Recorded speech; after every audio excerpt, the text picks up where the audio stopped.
So I grew up in a pretty cool rodeo family.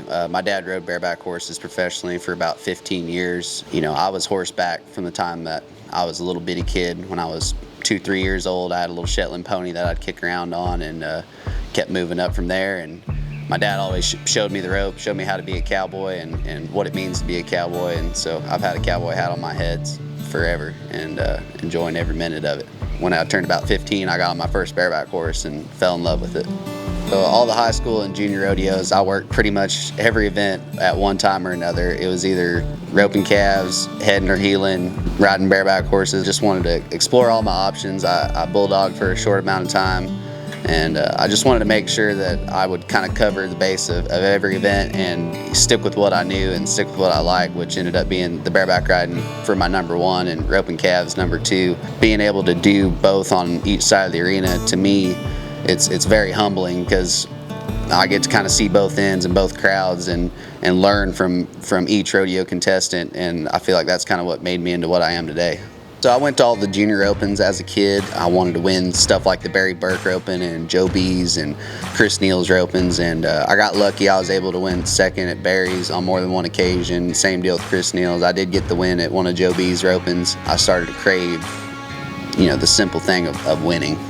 I was learning how to ride bucking horses during the time I was entering these ropings, but I was still head over heels with roping calves. Being a world champion calf roper was #1 on my mind, and bareback riding was something that I did for all around points. I knew I wasn't always going to be able to afford to rope calves on my own and keep horses underneath me after having some tragic losses with horses and that sort of thing. I knew the bareback riding was going to be a route that I could take and only need my rigging bag and my truck to get to the rodeo.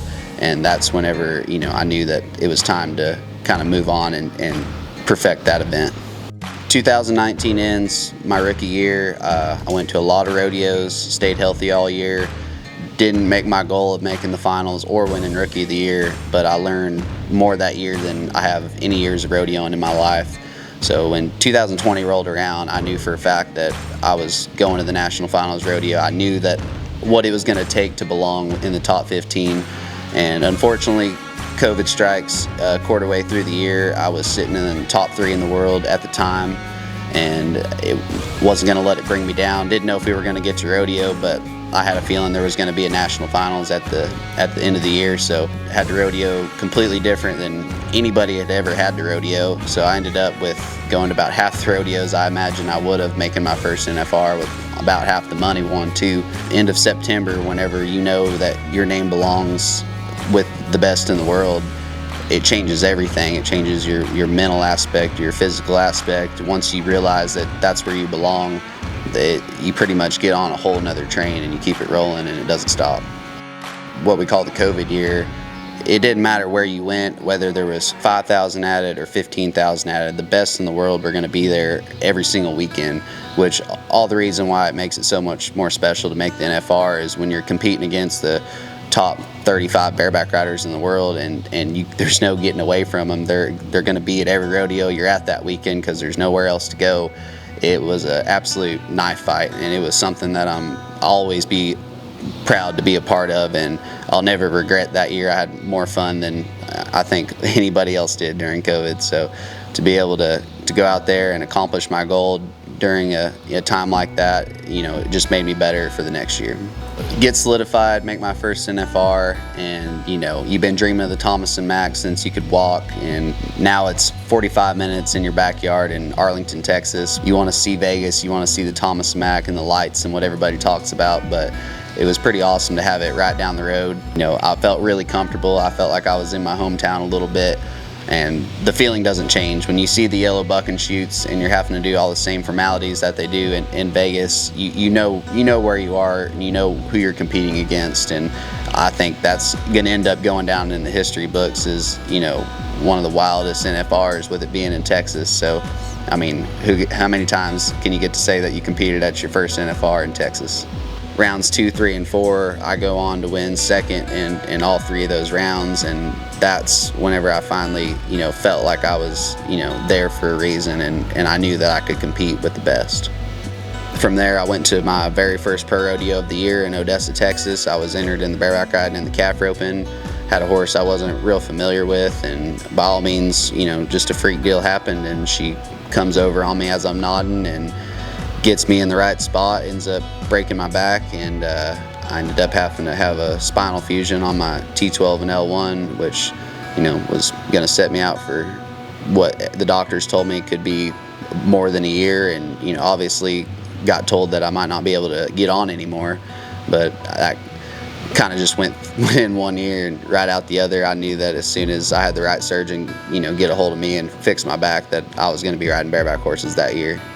So I go down to Austin. I have a doctor do my fusion. He told me that with a smile on his face that I could be riding bareback horses the same year, no problem, had I treated my physical therapy correctly. And so get the surgery done on January 27th. I'm in a big back brace for about 6 to 8 weeks, and all during the time I was getting on the bike and doing everything I could stationary. As soon as the brace came off and it was time to start rehab, I got after it every day. I just had one goal in mind, and it was to come back in the same season I got hurt in, and I wanted to at least be able to be in the top 30 so I would have good qualifications for the building rodeos the following year, so it wouldn't be like restarting all over again. First rodeo back would have been Dodge City, Kansas. I got released the week before, got on 2 practice horses, felt great. Get up there, I remember just shooting my dad a text. I said, "Hey Dad, I'm gonna be 89 points tonight, first one back, take the lead at Dodge, and we're just gonna get the ball rolling right here." And got on the ground, and kind of a feeling just kind of came over me, like I knew I wasn't gonna be 90 or anything, but sure enough, Boyd comes over the loudspeaker and says that I'm 89 points, and the first thing that came through my mind was I'm back, and we were rolling. My biggest asset in my bareback riding is always reflected back to my dad, of course. He's been there since I've got on my first one all the way through my first NFR. So every time I'm struggling or I need some help in all areas of life, but mainly my bareback riding, the first person I pick up and call is Leighton Barry.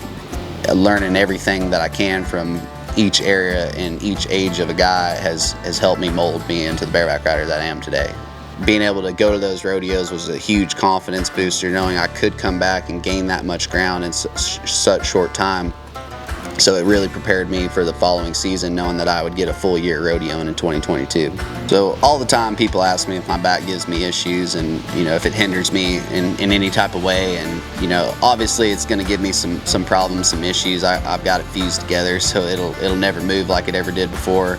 But one thing that I had to change completely was my mobility, my stretching. Now it's more about getting my workout in, doing the correct exercises for my back and my lower half and my legs. Doug Champion with Champion Fitness, he helped me out a lot during that time. He's actually suffered a back fusion before, so he was the first guy that I called to get me some mobility workouts and some stretches. So here we are, 2022 rolls around. I'm back to knowing right where I belong. I'm in the best shape of my life. I'm fully healed up from all my surgeries. All year long I've been in the top 15, and of course I want to be number 1, and that's kind of the outcome that I expect of myself come December. Gone back to roping a lot here lately, roping a lot of calves and steers, and I've made it a big goal for myself to win the Linderman Award, which a lot of people don't know. You have to work 3 events, and 1 has to be on each side of the arena. So I love going for all-arounds at rodeos, so I've been just having a lot of fun this year, and bareback riding is always going to be number 1, and I'm going to be chasing that gold buckle until I get it. This cowboy hat right here, I get to put it on, walk out my door, and go venture out and do all the things that I want to do, whether it's roping calves, steers, working cows, getting on bareback horses, doing anything that I like to do. It involves this cowboy hat, and it means a lot to me because the people that I've been blessed to be around and have them firing me up, telling me that I'm a great cowboy and that it's an honor to be around me is something that I've always dreamed of doing, and it's something that I want to keep on pushing for every day. So every day I'm going to live it.